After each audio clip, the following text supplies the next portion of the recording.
Hi friends. Last lecture में हमने पढ़ा था वर्क के बारे में। आज हम डिस्कस करेंगे एनर्जी, इसका SI unit, kinetic energy and potential energy, इनकी फार्मूलाज, और हम साथ साथ कुछ एग्जांपल्स भी देखेंगे। So what is energy, how we can define energy. It is defined as capacity और एबिलिटी ऑफ डूइंग वर्क। हमें कितनी क्षमता है काम करने के लिए, उससे हम कहते हैं एनर्जी। एबिलिटी और capacity of doing a work is known as energy. The amount of energy possessed by a body is equal to the amount of work it can do when its energy is released। जितना energy हम transfer करेंगे, जितनी energy transfer होगी उतना ज़्यादा work भी होगा, या जितना काम करेंगे उतनी एनर्जी स्पेंड होगी। सो एनर्जी और वर्क डन के बीच में कुछ रिलेशन है। जितनी एनर्जी ज़्यादा स्पेंड करेंगे उतनी ज़्यादा वर्क डन होगा। इनके बीच में कुछ रिलेशन है। हम कह सकते हैं इनकी वजह से एनर्जी और वर्क डन का यूनिट भी सेम है, दैट इज़ न्यूटन मीटर। जो हमने देखा लास्ट लेक्चर में, वर्क का यूनिट है, ऐसा यूनिट है, वो है न्यूटन मीटर, जिसे हम कहते हैं जूल। ये एनर्जी है, ये स्केलर क्वांटिटी है। This energy is a scalar quantity like work. Scalar quantity means which has only magnitude and no direction. Magnitude means it has a numerical value. SI unit of energy is Newton meter, which we commonly represent with joule. Joule इसलिए नाम दिया गया है क्योंकि एक scientist था, James Prescott joule. उन्होंने energy और वर्क पे काफ़ी काम किया है, तो उसको जेम्स प्रेस्कॉट जूल को रेस्पेक्ट देने के लिए इसका नाम जूल रखा गया। तो इसका बिगर यूनिट जो है वो है kilo joule. Kilo joule bigger unit है। 1 किलो जूल इज इक्वल टू 1000 जूल्स। अगर CGS सिस्टम में हम देखेंगे, इसका यूनिट है ERG, अर्ग। अगर हम पढ़ेंगे अर्ग, C मीन्स सेंटीमीटर, G ग्राम, S मीन्स सेकंड। तो इसमें है CGS सिस्टम में अर्ग, इसका यूनिट 1 अर्ग इज इक्वल टू 10⁻⁻7 जूल्स, या हम कह सकते हैं 1 जूल बराबर है 10⁻7 ergs, which is equal to 100 nano joules. ये है इसका ऐसा यूनिट है जूल। CGS में कहेंगे तो ERG। बहुत सारे यूनिट्स भी हैं जैसे calorie, electron volt. These are all units of energy. Then there are types of energy. Various types of energies are mechanical energy, heat energy, chemical, electrical, light and sound energy. These are all types of energy. But यहाँ पे हमें खाली mechanical energy discuss करनी है। Mechanical energy means energy of an object due to its motion or position. Motion की वजह से या position की वजह से जो energy होती है उसे हम कहते हैं मैकेनिकल एनर्जी, या हम कह सकते हैं kinetic energy plus potential energy, इसे हम कहते हैं मैकेनिकल एनर्जी। हम डिस्कस करेंगे सबसे पहले kinetic energy. Let us discuss about the kinetic energy. It is the energy possessed by a body by virtue of its motion. Motion की वजह से जो किसी ऑब्जेक्ट में एनर्जी होती है उससे हम कहते हैं kinetic energy. Energy possessed by a body by virtue of its motion. हमने पढ़ा मैकेनिकल एनर्जी में मोशन या पोजीशन से एनर्जी मिलती है। जो मोशन से मिलती हैं तब हम कहेंगे उसको kinetic energy. Every object around us which is moving possesses kinetic energy. हमारे आसपास जो भी ऑब्जेक्ट मूव हो रहा है which is in motion possesses kinetic energy, उसमें होती है काइनेटिक एनर्जी। काइनेटिक एनर्जी भी 3 टाइप्स की है। ट्रांसलेशनल है। Translational means forward motion. जैसे कोई रॉक किसी पहाड़ी से गिरती है तो वो फॉरवर्ड डायरेक्शन में ही उसकी स्पीड होती है, फॉरवर्ड डायरेक्शन। नंबर 2 है रोटेशनल। जैसे प्लैनेट सोलर सिस्टम में ऑर्बिट्स में घूमते हैं, स्पिनिंग मोशन, उसको कहते हैं रोटेशनल। फिर हम वाइब्रेशनल।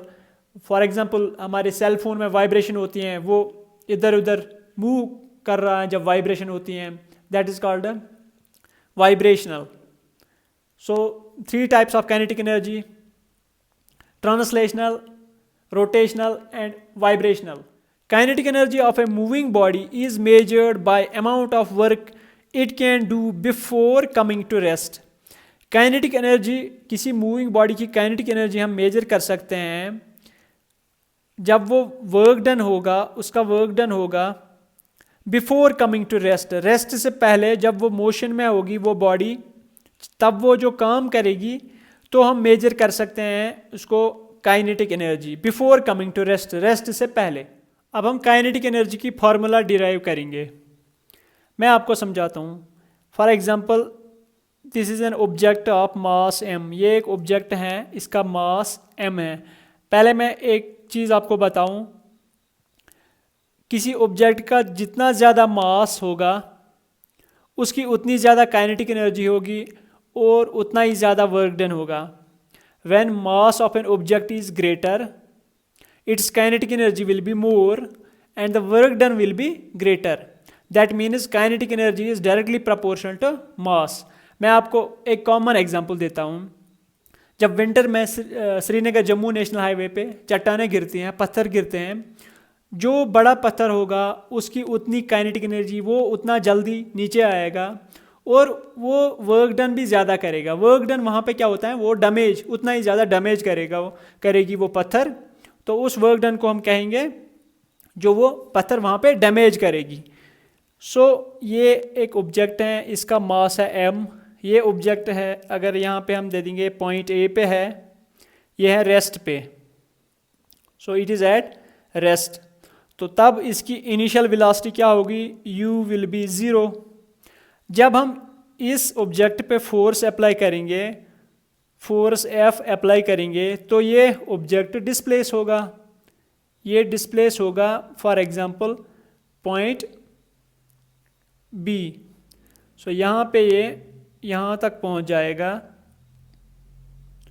पॉइंट B पे जब ये पहुँच गया, सो इसकी वेलोसिटी चेंज हो जाएगी from u to v. u है इनिशियल वेलोसिटी, v है फाइनल वेलोसिटी. सो ये जो इनके बीच में जो डिस्टेंस है इसको हम कहते हैं displacement. So this is s between its initial position and final position. जब हमने इस पे फोर्स F अप्लाई किया तो ये डिस्प्लेस हुआ S से कहाँ पे, पॉइंट B पे पहुँच गया. ये ऑब्जेक्ट जिसका मास m था.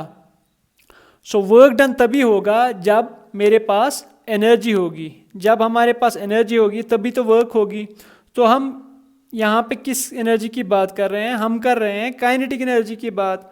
सो हम लिख सकते हैं काइनेटिक एनर्जी, जो वर्क डन हमें पता है, work done is equal to force into displacement. जब किसी ऑब्जेक्ट पे हम फोर्स लगाएंगे वो डिस्प्लेस होगा, तब हम कहते हैं हमने वर्क किया. तो हम कर रहे हैं यहाँ पे काइनेटिक एनर्जी की बात. हम लिख सकते हैं kinetic energy is equal to F into S, force into displacement. Force के बदले हम लिख सकते हैं F is equal to ma according to Newton second law, mass into acceleration.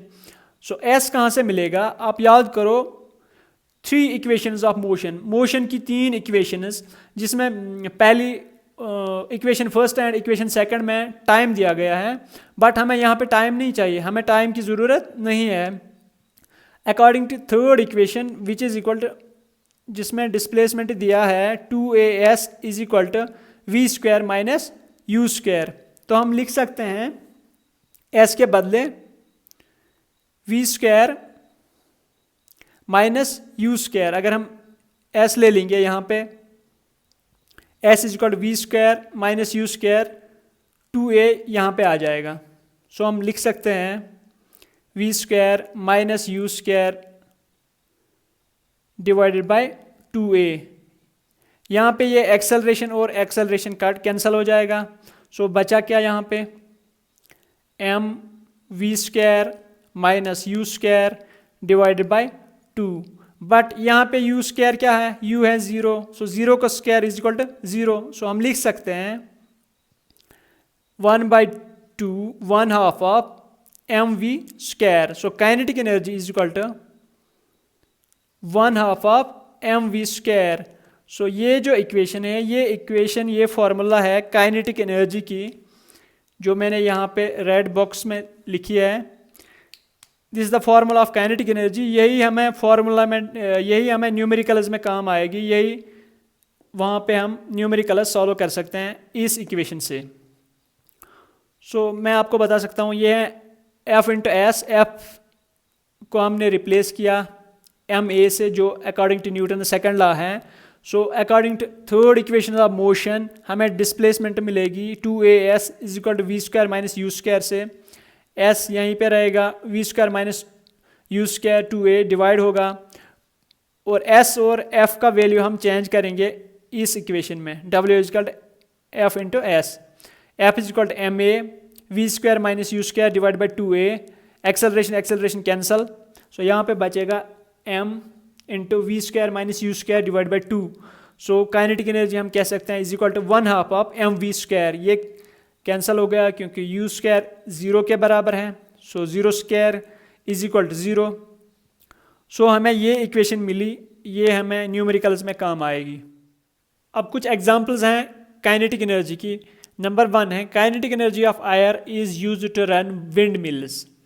जो विंड जो होता है that is motion of air. जब वो विंड ब्लेड्स को हिट करता है, इट काजेज रोटेशन. इससे क्या होता है, ये घूम जाता है, which leads to generation of electricity. इसी तरह kinetic energy of running water. जो रनिंग वाटर हैं, वाटरफॉल जैसे होता है. फॉर एग्जांपल जैसे हाइड्रो पावर प्लांट्स में जब पानी छोड़ते हैं तो वो मूविंग वाटर जो होता है उसमें काइनेटिक एनर्जी होती है. तो वो मूविंग वाटर जब हिट करता है टर्बाइन को, when it hits the turbine present in the dam, उसमें क्या होता है फिर काइनेटिक एनर्जी, जो वाटर की काइनेटिक एनर्जी होती हैं वो कन्वर्ट होती हैं किसमें, मैकेनिकल एनर्जी में. So this mechanical energy moves the turbine. उससे क्या होता है, उससे होती हैं प्रोडक्शन ऑफ इलेक्ट्रिसिटी.